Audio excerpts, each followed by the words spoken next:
आप सभी साथियों का यहाँ स्वागत है। मैं करीब 2 साल के बाद आपके ज़िले में आ रहा हूँ। आपसे पहले 2 साल पहले आप लोगों से मुलाकात हुई थी।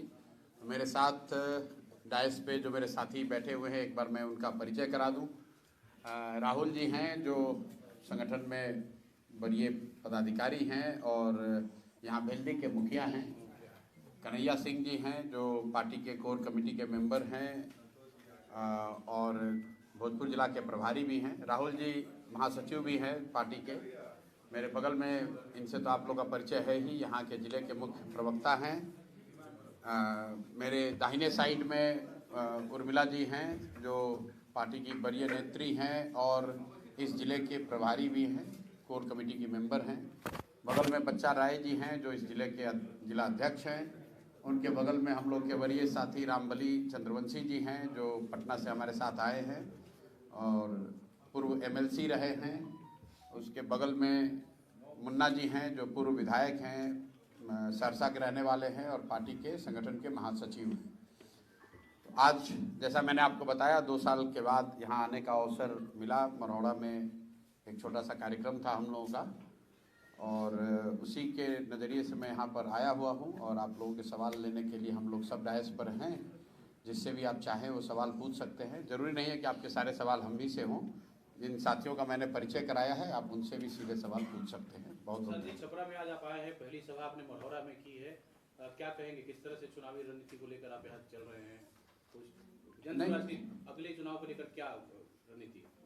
नहीं, ऐसा है कि अभी तो हम लोगों ने, मैंने पहले चरण में 2 साल की पदयात्रा की और पदयात्रा के बाद अभी हम लोग बिहार में बिहार सत्याग्रह आश्रम पटना में चला रहे हैं। वहाँ पे वरीय साथियों का ऐसा सुझाव था पिछले कोर कमेटी की बैठक में कि सत्याग्रह आश्रम में रहने के साथ साथ मुझे कुछ संगठन जिला में, अनुमंडल जिसको आप लोग कहते हैं, एडमिनिस्ट्रेटिव तौर पे जिसको अनुमंडल कहते हैं उसको हम लोग संगठन जिला कहते हैं जनसुराज में, वहाँ पर भी आना चाहिए और कुछ पब्लिक जनता से संवाद होना चाहिए। उसी के तहत मैं पश्चिम चंपारण में, मैं लौरिया में था 2 दिन पहले, मैं कल्याणपुर पूर्वी चंपारण में था और आज मरौड़ा में आया हूँ। हर जिले में अगले 1-1.5 महीने में कोशिश होगी कि 2 से 3 बार आया जाए, ताकि एक बार संगठन बनने के बाद संगठन के साथियों के मदद से और उनके जो समर्थक हैं, उनसे जो जुड़ा हुआ पब्लिक का जो समुदाय है, उनसे एक बार मिलने का, बात रखने का अवसर मिल सके। और कहीं ना कहीं जनसुराज के दल बनने के बाद, जो जनसुराज के दल बनने के बाद जो हम लोग काम कर रहे हैं, उस बात को भी जनता को बताना है। उस नज़रिए से भी ये सभाएं हो रही हैं। तो अभी अगले 1 से 1.5 महीने में प्रयास ये होगा कि अप्रैल अंत तक कोई 100 ऐसी सभा की जाए। मढ़ौरा की धरती पर पहला आपका आगमन हुआ है। मढ़ौरा की धरती पे नहीं, पहला आगमन नहीं, हम तो वहाँ पे रहे हुए हैं पदयात्रा कर।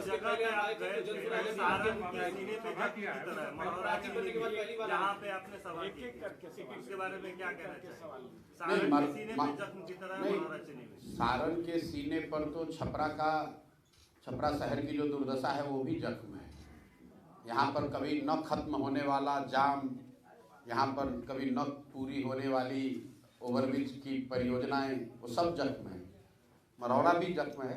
मरौड़ा में मैं पहली बार नहीं आया हूँ। उस मरौड़ा चीनी मिल में मैं 3 दिन तक कैंप लगा के रहा हूँ।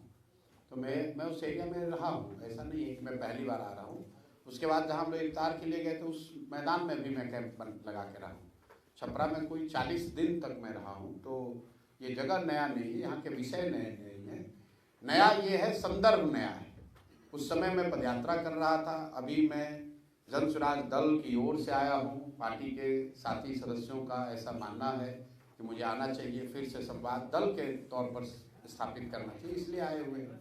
जहाँ तक मरौड़ा चीनी मिल की बात है, तो जो पब्लिक को कह रहे हैं वही आपसे भी कहेंगे कि चीनी मिल बंद किसने कराया? लालू जी के रिजीम में बंद हुआ। और चालू कराने का वादा किसने किया? वो नीतीश और मोदी जी ने किया। और मरौड़ा की जनता तो इन्हीं 2 नेताओं को, इन्हीं दोनों पार्टियों के नेताओं को लगातार पिछले 25-30 साल से जिता रही है। तो अगर चीनी मिल मुद्दा है, सही में जनता के लिए मुद्दा है, तो जनता को उसके लिए वोट करना चाहिए। अगर आप चीनी मिल के बंद होने के नाम पर आंदोलन करेंगे और फिर उसी नेता को, उसी दल को जाकर वोट करेंगे जिसने चीनी मिल बंद कराया या बंद खुलवाने का वादा करके आपको ठगा, तो मान लीजिए कि मोदी जी ने कहा था कि मरौड़ा चीनी मिल चालू करा देंगे, अगर उन्होंने नहीं कराया तो अगली बार तो चुनाव में उनकी पार्टी को, उनके नेताओं को राजनीतिक तौर पे दंडित किया जाना चाहिए था। लेकिन 14 में मोदी जी ने कहा, उसके बाद 19 भी आया, उसके बाद 24 भी आया, उसके बाद 2 विधानसभा भी हुआ है और जनता लगातार उन्हीं को वोट देते जा रही है। तो मरौड़ा की समस्या मतलब सिर्फ बात करने की समस्या है। आज तो हम लोग के साथ गिरी जी अभी बैठे हुए हैं, अभी आए हैं, ये खुद बता रहे थे यहाँ पे मॉडर्न चॉकलेट की फैक्ट्री भी बंद हो गई कि जमशेदपुर और डालमिया नगर के बाद Marhaura could have been the third most industrialised zone of Bihar. Jamshedpur और डालमिया नगर के बाद मरौड़ा इंडस्ट्रियल जोन के तौर पे डेवलप होना चाहिए था। वहाँ हेवी मशीनरी की इंडस्ट्री थी, बंद हो गई। वहाँ पर अब आपका चीनी मिल बंद हो गया, वहाँ पर मॉटन की फैक्ट्री बंद हो गई। वहाँ का सबसे बड़ा बिहार का डिस्टिलरी था, सबसे बड़ा। डिस्टिलरी की बात तो नहीं कर रहा हूँ क्योंकि शराबबंदी लागू है और आप लोग शराबबंदी के लिए ही वोट देते हैं। आप लोग मतलब यहाँ की जनता अपेरेंटली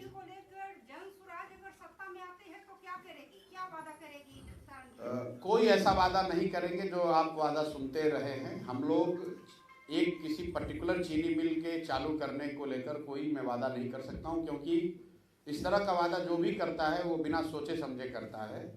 मरौड़ा चीनी मिल को अलग से पुनर्जीवित नहीं किया जा सकता है जब तक बिहार में इंडस्ट्रियल पॉलिसी को नहीं सुधारा जाएगा। चीनी मिलों को फिर से पुनर्जीवित करने का एक राज्यव्यापी कार्यक्रम नहीं होगा, तब तक एक मरौड़ा के चीनी मिल को सुधारा जा सकता है, बनाया जा सकता है, ऐसा नहीं संभव है। बगल में पूर्वी चंपारण में मोदी जी आकर बोले कि भैया ये चीनी मिल चालू कराकर इससे चाय पियेंगे तभी वोट मांगने आएंगे, वो भी चीनी मिल बंद है। बंद क्या है, उसकी 1-1 इंच जमीन बिक गई और खरीदने वाले नेता कौन है वो भी जाके देख लीजिए। ज्यादातर भाजपा के नेताओं ने ही उसको खरीदा है, कैमरे पर बोल रहा हूं। कहां मुद्दा है? और वहीं के लोग 7वीं बार भाजपा के सांसद को जिताए हैं। कहीं ना कहीं जो जनसुराज की जो बेसिक बात है कि सुधार तब होगा जब जनता सुधार के लिए वोट देगी। कोई प्रशांत किशोर, कोई जनसुराज, कोई भाजपा, जदयू, राजद नहीं सुधार कर सकता है जब तक जनता सुधार के लिए न सजग हो। क्योंकि आप परेशान हैं मरौड़ा चीनी मिल बंद होने से और उसी सांसद को, उसी विधायक को लगातार 3 बार, 4 बार, 5 बार आप जिता रहे हैं। पंजाब के लोग आकर तो वोट दे नहीं रहे। तो अगर मरौड़ा चीनी मिल विषय है तो उस पर वोट होना चाहिए। वोट होगा तो जो जीत कर आएगा, चाहे जनसुराज जीत कर आए या दूसरा दल जीत कर आए, वो मरौड़ा चीनी मिल को चालू करने के लिए संघर्ष भी करेगा, उसके लिए बात भी करेगा, क्योंकि वो जानता है कि इसी चीज पर मैं जीत कर आया हूँ। अभी तो लोग जाति पर जीत कर आए हैं तो जाति की बात कर रहे हैं, अभी तो राम मंदिर पर जीत कर आए हैं तो राम मंदिर की बात कर रहे हैं, अभी 5 किलो अनाज पर जीत कर आए हैं तो 5 किलो अनाज की बात कर रहे हैं। जनसभा किया है जी। पब्लिक क्या पब्लिक का कैसा रहा? भाई पब्लिक, एक मिनट इनका जवाब दे ले। मरहौरा में आपने एक बयान दिया है कि जो लोग छठ में आपके बेटे, आपके पति यहाँ आएंगे, दिसंबर में हम उसको जाने नहीं देंगे। क्या मास्टर प्लान है कि 4 करोड़ लोगों को? बिल्कुल।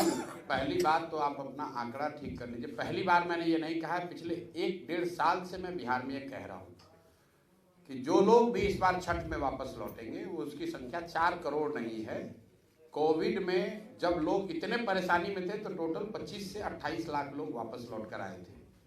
तो जो आकलन है कि करीब 30 लाख लोग ऐसे हैं जो मजबूरी में, स्वेच्छा से नहीं, मजबूरी में यहाँ से पलायन जिनको करना पड़ा है, 8,000, 6,000, 10,000 रुपए के लिए वो लोग बाहर जाकर काम करते हैं।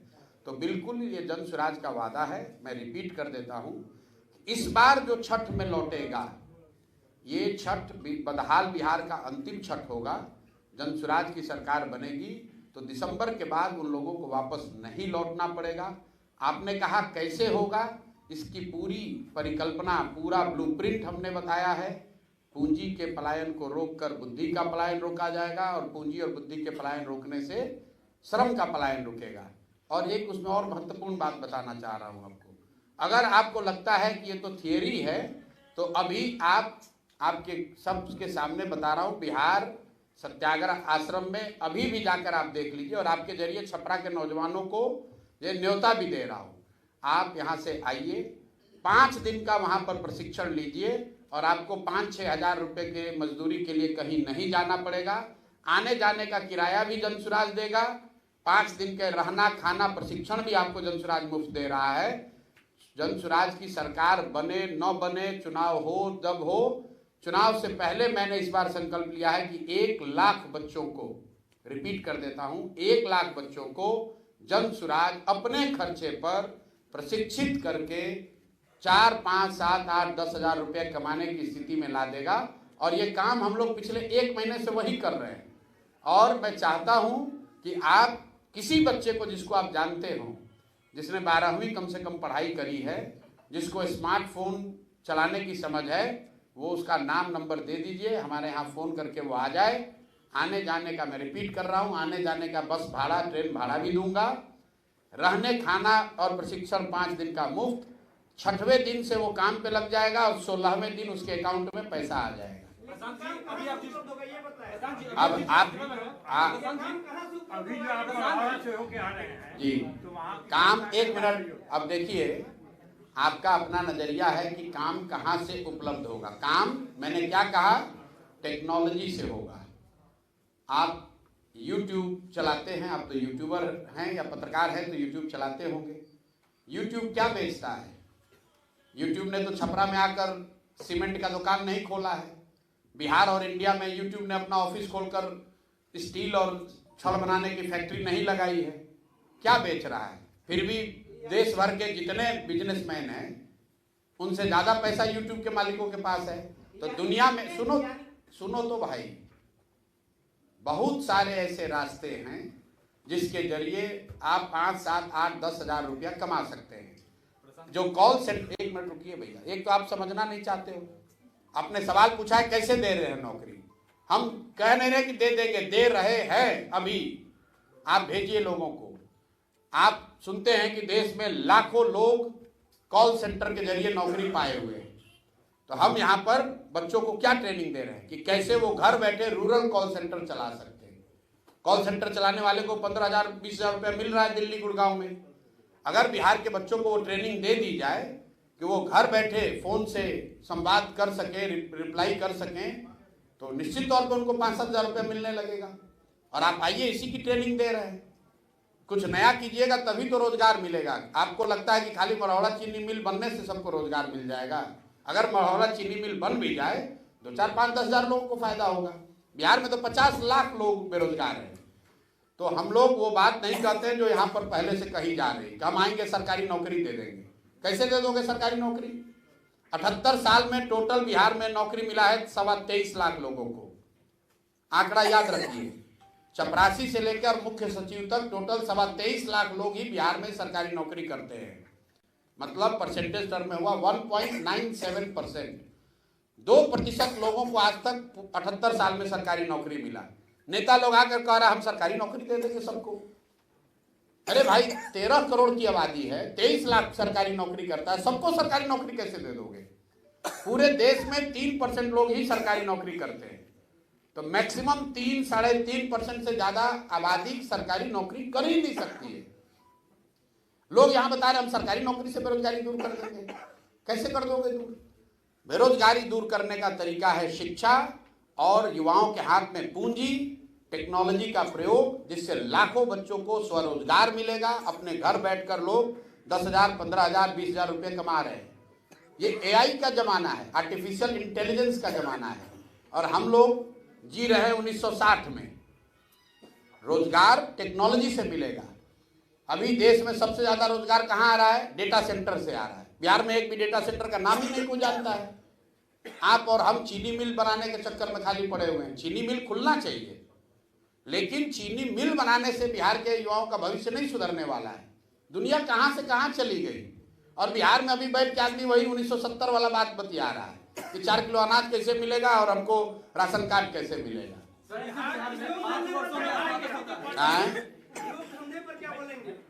उद्योग लगे तो काफी लोग जो इलिटरेट पर्सन है उनको भी रोजगार उपलब्ध हो सकता है। इसलिए बिहार में उद्योग लगाना भी जरूरी है, इस पर क्या बोलेंगे? बिल्कुल जरूरी है, लेकिन आप तो समझदार पत्रकार हैं। दुनिया का कोई ऐसा देश बताइए जहां उद्योग लगाकर सबकी बेरोजगारी दूर की गई हो। सिंगापुर में कौन सा उद्योग है? न्यूजीलैंड में कौन सा उद्योग है? फिनलैंड, स्वीडन, डेनमार्क में, नॉर्वे में कौन सा बड़ा उद्योग है? मेरे भाई, उद्योग जो है, सुनिए मेरी बात, लेबर की बात, इकोनॉमी को समझिए। इकोनॉमी के 3 फंडामेंटल जो चीज है, प्राइमरी, सेकेंडरी और टर्सरी, उसमें जो उद्योग है, मैन्युफैक्चरिंग है, छोटा बड़ा सब मिलाकर वो पूरे देश में 18% है। कृषि की 60-65% सर्विस सेक्टर है। और आप कह रहे हैं कि उद्योग लगाकर आप बेरोजगारी दूर कर देंगे। कैसे कर देंगे? पूरी इकोनॉमी में सर्विस सेक्टर 65% है और 35 में कृषि और उद्योग दोनों शामिल है, छोटे बड़े सब मिलाकर। तो निश्चित तौर पर उसमें तरक्की होनी चाहिए, लेकिन सिर्फ मैन्युफैक्चरिंग के जरिए आप न देश में न बिहार में बेरोजगारी दूर नहीं कर सकते हैं। सर्विस सेक्टर में नौकरी है, सर्विस सेक्टर में तरक्की है, तरक्की वहीं से आएगी। अगर होटल बन रहा है, उसमें 50 लोगों को नौकरी मिली है, उसमें रिसेप्शन पे कोई बैठा है। अगर यहाँ 50 रेस्टोरेंट है तो उसमें 200 लोगों को नौकरी मिली है। अगर यहाँ 1000 टैक्सी चल रही है, उसमें लोगों को नौकरी मिलेगी। सिर्फ फैक्ट्री बनाकर मजदूर लगाने से पूरे बिहार को नौकरी नहीं मिल सकती। वो एक छोटा पहलू है। इकोनॉमी में मैन्युफैक्चरिंग सेक्टर का रोल मुश्किल से 20% है, मतलब 1/5 है। और उससे आप 100% लोगों को नौकरी नहीं दे सकते। जैसे सरकारी नौकरी से 2% से ज़्यादा लोगों को रोजगार नहीं दिया जा सकता है, वैसे ही पूरी आबादी का 20 या 25% से ज़्यादा लोग मैन्युफैक्चरिंग से, चाहे छोटा उद्योग हो या बड़ा उद्योग हो, उससे उसको पूरा रोजगार नहीं मिल सकता है। जब तक तीनों पहलू, कृषि, इंडस्ट्री और सर्विस सेक्टर, तीनों में तरक्की नहीं होगी, तीनों के बारे में प्लान नहीं किया जाएगा, तब तक बिहार में बेरोजगारी खत्म होने वाली नहीं है।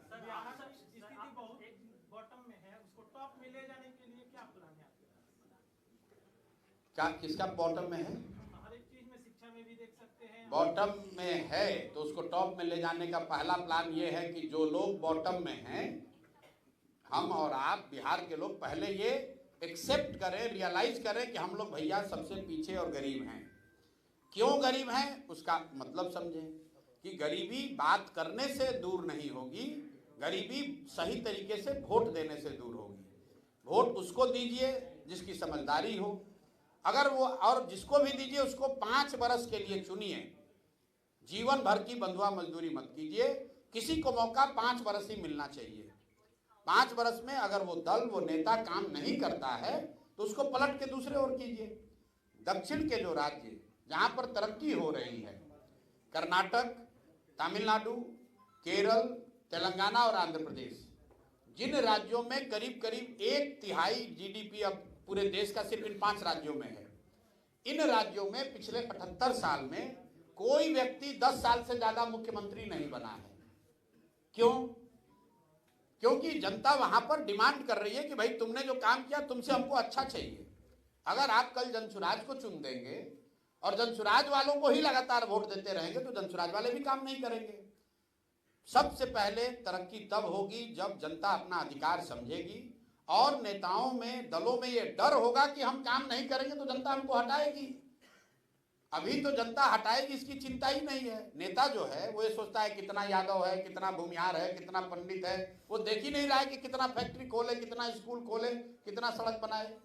चुनाव लड़ने के लिए उसको मालूम है लोग जाति पर वोट देंगे, तो वो स्कूल की चिंता क्यों करे, फैक्ट्री की चिंता क्यों करे। मैं आपको बता रहा हूँ कि मरौड़ा चीनी मिला बता रहे हैं कि बहुत बड़ा जख्म है, और आप लोग, सब लोग, हम लोग मिलकर, जो लोग मरौड़ा चीनी मिल को बंद कराए उनको वोट दे रहे हैं, जो लोग मरौड़ा चीनी मिल खोलने का गलत वादा किए उन्हीं को वोट किए जा रहे हैं। तो कैसे सुधार होगा?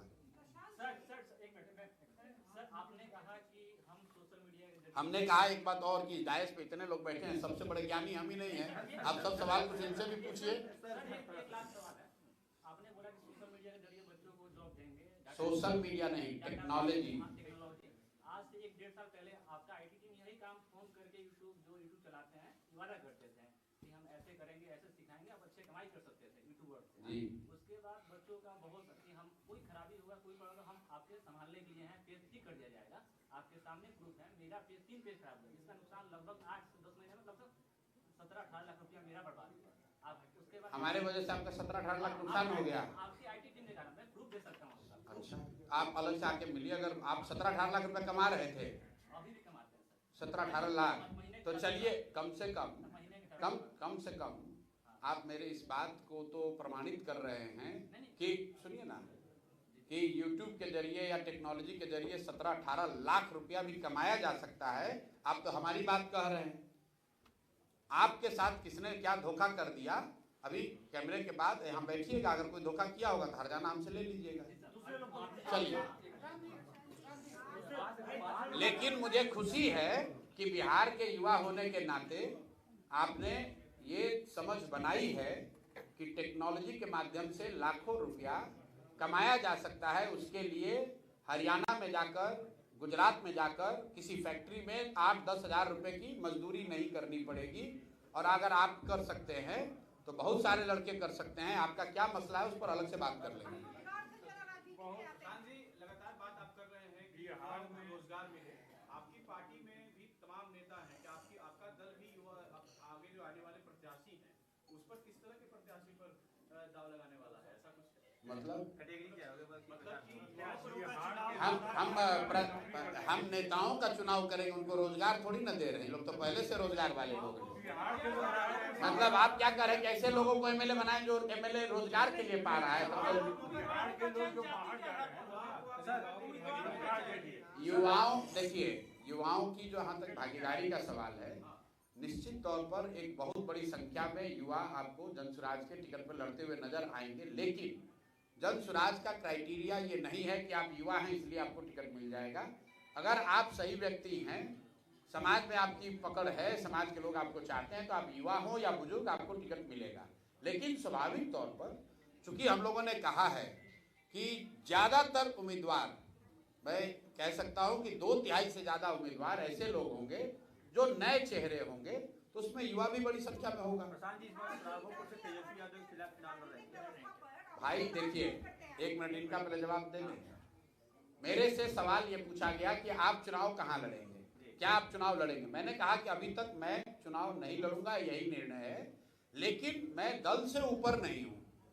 दल ने अगर निर्णय ले लिया तो जो दल निर्णय करेगा वो करूंगा। अगर दल ने निर्णय लिया कि मुझे राघोपुर से लड़ना है तो राघोपुर से भी लड़ूंगा।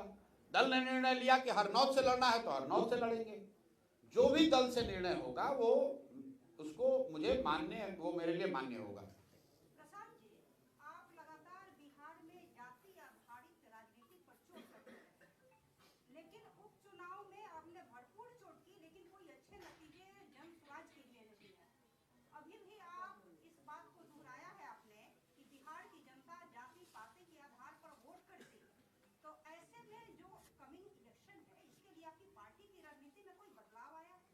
मैंने ये नहीं कहा कि आपने बात को ध्यान से सुना नहीं। हमने ये नहीं कहा कि बिहार की जनता जाति पाति पर वोट करती है। मैंने ये कहा कि अगर जाति पर वोट करोगे तो आपको विकास नहीं मिलेगा। मैं रोज कहता हूं कि बहुत सारे लोग आपके छपरा में, बहुत सारे लोगों ने लोकसभा में मोदी जी के नाम पर वोट दिया है। मोदी जी के जाति के लोग तो नहीं रहते हैं छपरा में। तो मैं ये नहीं मानता हूं कि हर व्यक्ति जाति पर वोट देता है। लेकिन आप जाति के लिए वोट दें या 5 किलो अनाज के लिए वोट दें या मंदिर के लिए वोट दें या हिंदू मुसलमान के नाम पर वोट दें, जिस चीज के लिए वोट देंगे वो चीज आपको मिलेगी। ये बात जनसुराज बता रहे हैं, हम लोग बता रहे हैं कि आप अपने बच्चों के पढ़ाई रोजगार के लिए वोट दीजिए, वो भी आपको मिलेगा। रह गई बात आपने कहा उपचुनाव की, तो 2-3 बात आप समझ लीजिए। उपचुनाव में जनरली अक्रॉस इंडिया पिछले 75 साल में देख लीजिए 90% केस में जो रूलिंग पार्टी है वही जीतती है। दूसरी बात, जो परिणाम आए वो निश्चित तौर पर हम लोग के आशा के अनुरूप नहीं थे, मैं उससे कोई एक्सक्यूज नहीं करता हूं। लेकिन 10 दिन पुरानी पार्टी, हम लोग को 1 नवंबर को सिंबल मिला है, 31 अक्टूबर को 10 दिन के बाद चुनाव हुआ और हम लोग को 10% वोट आया है। जदयू यहाँ पर 30 साल से तो राज कर रहे हैं, 18-19-20 साल से तो नीतीश बाबू मुख्यमंत्री हैं। जदयू जब अकेले लड़ी थी तो उनको 16% वोट आया था। पिछले बार भाजपा को 19.6% वोट आया है बिहार में। तो 10 दिन पुरानी पार्टी को 10% वोट आया है। वो इतना भी बुरा नहीं है। 10% वोट अगर किसी दूसरे दल को आता तो आप लोग कहते कि भैया ये किस गठबंधन में जाएंगे, इनको कितना सीट मिलेगा। लेकिन मुझे खुशी है कि आपकी और हम लोग की खुद की भी अपेक्षा, हम लोगों ने बार हायर सेट किया है। हम लोग 10% 15% वोट लेने नहीं आए हैं, हम लोग बिहार जीतने भी नहीं आए हैं, हम लोग बिहार को सुधारने का लक्ष्य लेकर आए हैं। तो हम लोग को और मेहनत करने की जरूरत है। और आपने उपचुनाव के बाद जो एमएलसी का चुनाव हुआ वो नहीं देखा, जहां आपको 22% वोट हम लोग को मिला, जीते वहां भी नहीं। लेकिन राजद तीसरे नंबर पे था, एनडीए चौथे नंबर पर, और जनसुराज दूसरे नंबर पर 22% वोट के साथ था।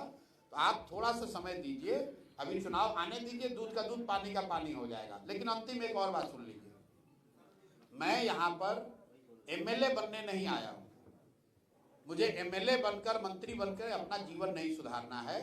मैं बिहार को सुधारने के नजरिए से आया हूँ, एक सोच, एक विचार लेकर आया हूँ।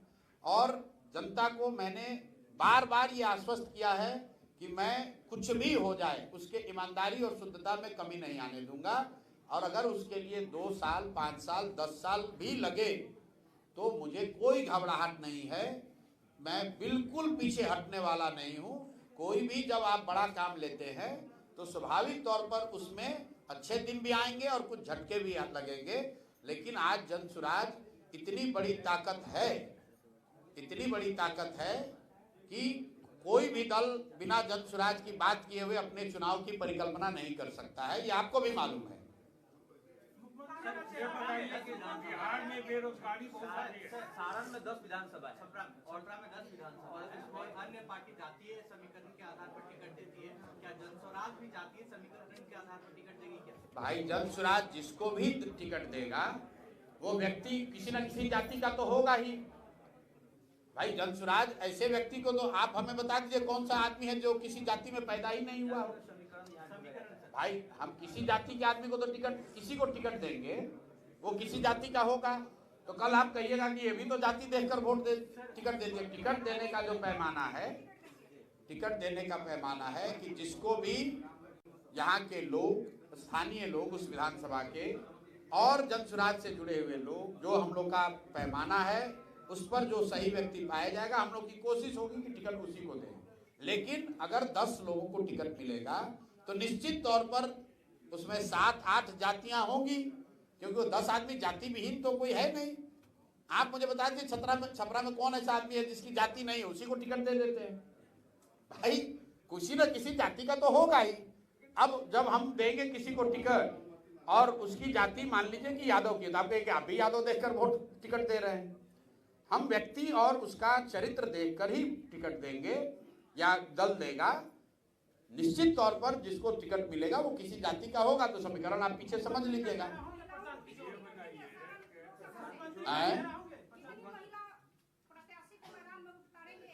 40, मैं अभी बता देता हूँ, 40 महिला प्रत्याशी जनसुराज की ओर से अगला विधानसभा चुनाव लड़ेगी। कोशिश ये होगी कि हर लोकसभा क्षेत्र से कम एक लोग जरूर लड़े। तो लेकिन ये संभव है कि किसी लोकसभा क्षेत्र में एक भी ना हो, किसी लोकसभा क्षेत्र में 2 हो। लेकिन 40 महिला प्रत्याशियों को टिकट देने का वादा जनसुराज ने किया है, उस पर हम लोग कायम रहेंगे। 1-2 ऊपर नीचे हो सकता है, लेकिन मोटे तौर पर 40 प्रत्याशियों को उतारा जाएगा।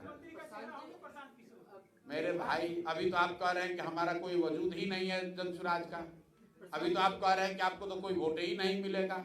तो भाई पहले जीत जाने दो, जीतने के बाद हम आपको भी बुला लेंगे छपरा से और आपके सामने बैठ के सारे विधायक बता देंगे कौन मुख्यमंत्री होगा। अगला मुख्यमंत्री बिहार का कौन होगा, ये इसका जवाब दे सकते हैं। अगला मुख्यमंत्री जो भी हो नीतीश कुमार नहीं होंगे, ये लिख लीजिए। और अगर एक मिनट रुक जाइए भाई, अगर इस पर गलती हो तो बिल्कुल मेरा गर्दन पकड़िएगा। किसी भी हालत में नीतीश कुमार अगले मुख्यमंत्री नहीं होंगे और इसके लिए कोई आपको बहुत गणना करने की जरूरत नहीं है, बिल्कुल लॉजिकल बात है। अगर एनडीए को यहाँ सफलता मिलती है तो उस सफलता में निश्चित तौर पर भाजपा नीतीश कुमार से ज्यादा सीट जीत कर आएगी, तो वो नीतीश को तो फिर बनाएंगे नहीं। और अगर एनडीए जीती नहीं तो भी नीतीश नहीं बनेंगे। तो आप इतना तो लिख ही सकते हैं कि नीतीश कुमार नवंबर के बाद बिहार में नीतीश कुमार मुख्यमंत्री नहीं होंगे। कौन होगा वो अभी तय होना बाकी है। आने वाले विधानसभा चुनाव को लेकर कई पार्टियां जो है बिहार में अपनी अपनी योजनाएं हैं, जैसे माई बहन योजना, फ्री बिजली योजना। कई पार्टी नहीं, सुनिए ना, ऐसा है, कई पार्टियों ने नहीं, आपके पार्टी द्वारा क्या है? बता रहे हैं कि एक दल जिसके नेता हैं माननीय तेजस्वी यादव जी, उन्होंने माई बहन योजना जारी की है। भाई सबके हाथ में मोबाइल है, हर मोबाइल में कैलकुलेटर है। माई बहन योजना में उन्होंने कहा कि हमारी सरकार बनी तो सारी महिलाओं को 2500 रुपया महीना देंगे। बिहार में 6 करोड़ महिलाएं हैं, 1 करोड़ अगर बच्चियों को हटा भी दे तो 5 करोड़ महिला हुई। 5 करोड़ गुने 2500 कर दो भाई, गुने 12 महीना कर दो, 1,50,000 करोड़ से ज्यादा का बजट हो गया। बिहार का योजना बजट कितना है? टोटल बजट है 3 लाख करोड़, उसमें योजना बजट है करीब करीब 1 लाख करोड़। तो 1 लाख करोड़ अभी जो आया है बजट 2 दिन पहले, 1 लाख करोड़ में वो 1.5 लाख करोड़ रुपया की योजना कैसे चला देंगे, ये तो भाई हमारे समझ से परे है। वो आपको बता देंगे तो आप हमको बता दीजिए कि साहब जब बिहार का बजट है 1 लाख करोड़ तो आप 1.5 लाख करोड़ रुपया कहां से दे दीजिएगा। और इतना बड़ा ज्ञान अभी आप 1.5 बरस पहले उप मुख्यमंत्री थे तब क्यों नहीं आया था? माँ बाबूजी आपके 15 साल मुख्यमंत्री रहे तब क्यों नहीं आया था? भाई साहब अभी डोमिसाइल पर विधानसभा में हंगामा कर रहे थे। टीचरों की जो बहाली हुई उसमें आधे से ज्यादा यूपी और मध्य प्रदेश के लड़के बहाल हुए हैं। बहाल करते समय शिक्षा मंत्री कौन था? चंद्रशेखर यादव राजद के। उप मुख्यमंत्री कौन थे? महाविद्वान तेजस्वी यादव जी। तो भाई तुम्हारे रहते डोमिसाइल गलत डोमिसाइल नीति की वजह से 60% से ज्यादा शिक्षक यूपी और मध्य प्रदेश के बहाल हो गए। आज विपक्ष में आए तो हल्ला मचा रहे हो। तुम्हें किसने रोका था डोमिसाइल उस समय लागू करने के लिए? ये तो विशुद्ध तौर पर ठगने की बात है। आपने कहा कि आपकी क्या योजना? भाई हम लोग इतनी बड़ी बात नहीं कह सकते हैं, हम लोग 5 बात कह रहे हैं। पहली बात, बच्चों के लिए 15 साल से कम उम्र के बच्चों के लिए पढ़ाई की व्यवस्था की बात कर रहे हैं। और जब तक सरकारी स्कूल नहीं सुधरेगा, क्योंकि एक दिन में सुधर नहीं सकता है, हम लोग की योजना के हिसाब से करीब करीब 5 लाख करोड़ रुपए का खर्च होगा अगले 10 वर्ष में, तब बिहार में शिक्षा व्यवस्था सुधरेगी। लेकिन जो बच्चे पढ़ने जा रहे हैं वो तो 10 साल वेट नहीं कर सकते हैं। तो जन सुराज ने ये कहा कि जब तक सरकारी स्कूल नहीं सुधरेगा तो आपके पास, गरीबों के पास, गरीब परिवार के पास ये विकल्प होगा कि वो चाहे तो अपने बच्चों को लोकल प्राइवेट स्कूल में पढ़ा सकते हैं, उसका फीस सरकार की ओर से भरा जाएगा। पहला घोषणा ये की है। दूसरी घोषणा ये की है कि जो लोग 5-10 हजार रुपए के लिए पलायन के लिए मजबूरी में गए हैं उनको साल भर में वापस यहाँ पर रख लिया जाएगा, उनको वापस जाने की जरूरत नहीं है। उसकी योजना भी बताई और आपको अभी बताया कि 1 लाख बच्चों को अपने खर्चे पर जन सुराज चुनाव से पहले ये करके दिखा रहा है। तीसरी बात हम लोगों ने कही कि मनरेगा को कृषि से जोड़ दिया जाएगा ताकि दिसंबर के बाद यहाँ के जो किसान हैं उनको खेती करने के लिए मजदूर मुफ्त में मनरेगा के तहत प्रदान किए जाएं। चौथी बात आपको कही गई कि यहाँ जितनी महिलाएं हैं उनको स्वरोजगार के लिए सरकारी गारंटी पर, क्योंकि गरीब लोगों के पास गारंटी देने के लिए जमीन नहीं है, सरकारी गारंटी पर उनको लोन दिया जाएगा जिस पर ब्याज सिर्फ उनको 4% देना पड़ेगा। तो हम लोग अगर 4% देने का मतलब है कि 6,000 करोड़ रुपया में 1 लाख करोड़ रुपया का क्रेडिट लोगों को दिलाया जाएगा। 10% अगर सरकार मान लो कि बैंक का ब्याज है, 4% पब्लिक देगी, 6% सरकार देगी, 6,000 करोड़ रुपया का खर्चा है, 1 लाख करोड़ रुपया लोगों को लोन मिलेगा स्वरोजगार के लिए। और अंतिम बात जो बताई गई है कि 60 वर्ष से ज्यादा उम्र के जितने लोग हैं जिनको पेंशन 400 रुपया मिल रहा है, उसमें आप दिव्यांग और विधवा लोगों को भी जोड़ लीजिए, मैं अलग से नहीं बोलता हूं, मतलब जिसको भी पेंशन 400 रुपया मिल रहा है उसको 2,000 रुपया दिसंबर 2025 से मिलने लगेगा। इसका खर्चा आएगा करीब करीब 12,000 करोड़ रुपया साल का।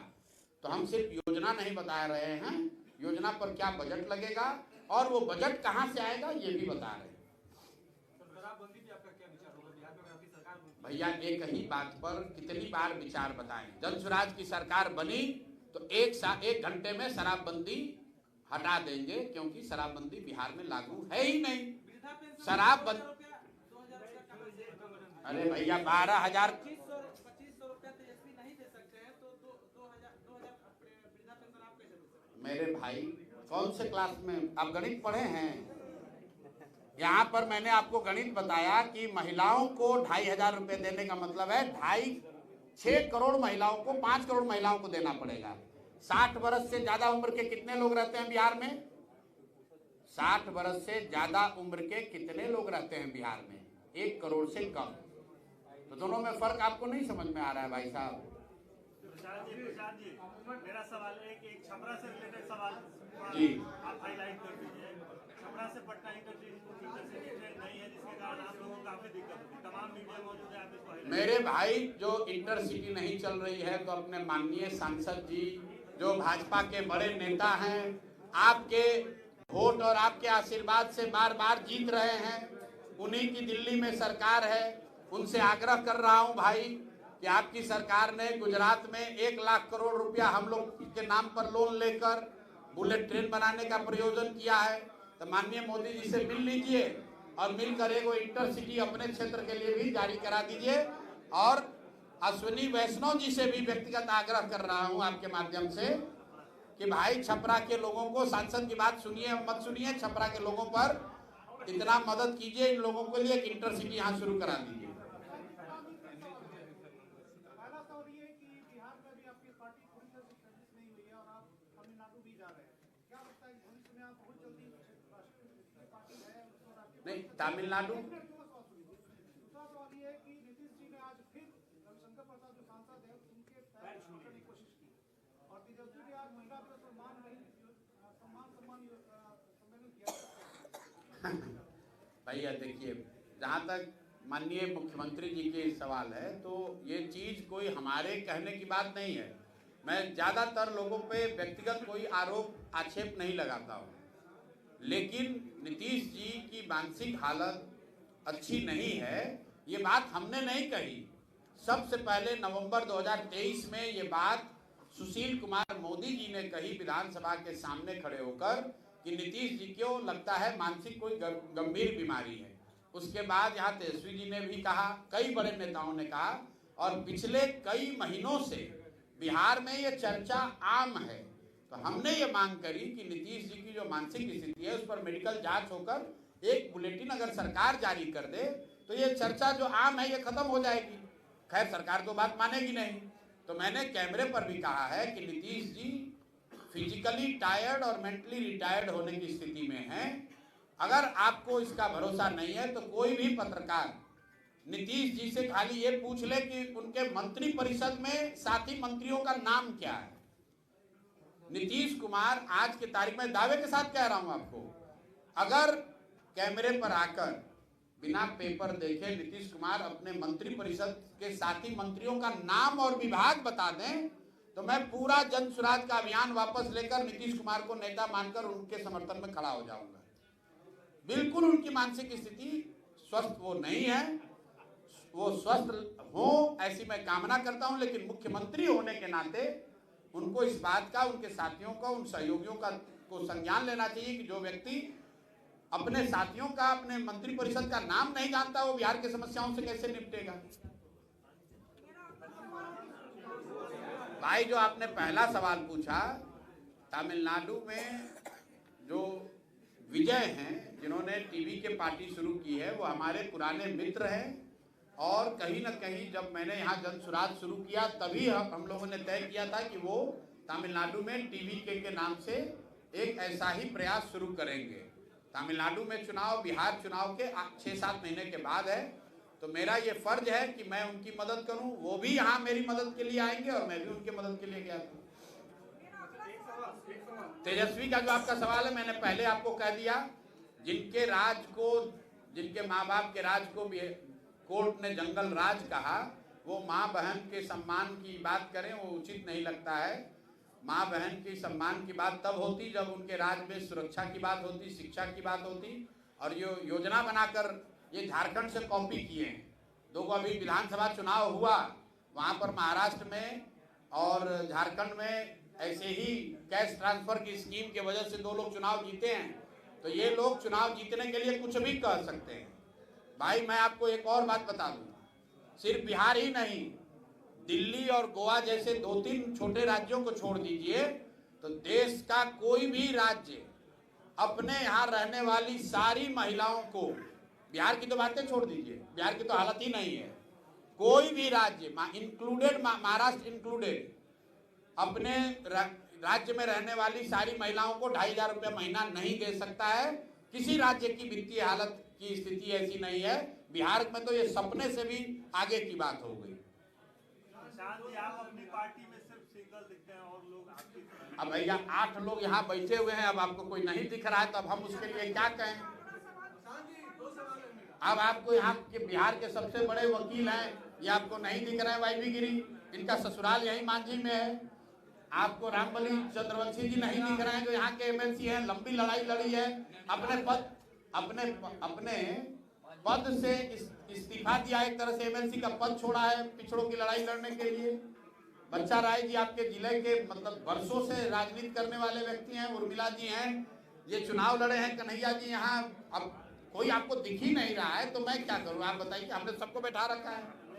आप आमूलचूल व्यवस्था परिवर्तन की बात कर रहे हैं, बिहार के आमूलचूल व्यवस्था परिवर्तन की बात कर रहे हैं आप। भाई साहब आप मिलिएगा जरूर। हाँ, आप पूरी संस्कृति को बदलने की बिहार की बात जी, आमूलचूल व्यवस्था परिवर्तन की बात कर रहे हैं, क्या ये संभव है? भाई जहाँ तक ये बात है कि संभव है कि नहीं, तो मैं आपको एक चीज बता दूं, प्रयास होना चाहिए। इस पर तो सब सहमत है कि प्रयास होना चाहिए। तो प्रयास, आप पत्रकार हैं, हम आपसे उल्टा सवाल पूछ रहे हैं। बिहार को सुधारने का, बिहार में व्यवस्था परिवर्तन का प्रयास होना चाहिए कि नहीं होना चाहिए? होना चाहिए। तो प्रयास मैं करूं या आप करें, प्रयास आज हो या 10 वर्ष के बाद हो, करना तो किसी न किसी बिहार के आदमी को ही पड़ेगा। तो खाली ये कहते रहने से कि बहुत अंधेरा है, अंधेरा खत्म नहीं होगा, किसी को दिया जलाना पड़ेगा। अब वो दिए का प्रकाश कितना होगा ये तो समय बताएगा। हमारा काम है दिया जलाना, हमारा काम अंधकार को बढ़ाना नहीं है, अंधकार पर सिर्फ टीका टिप्पणी करना नहीं है।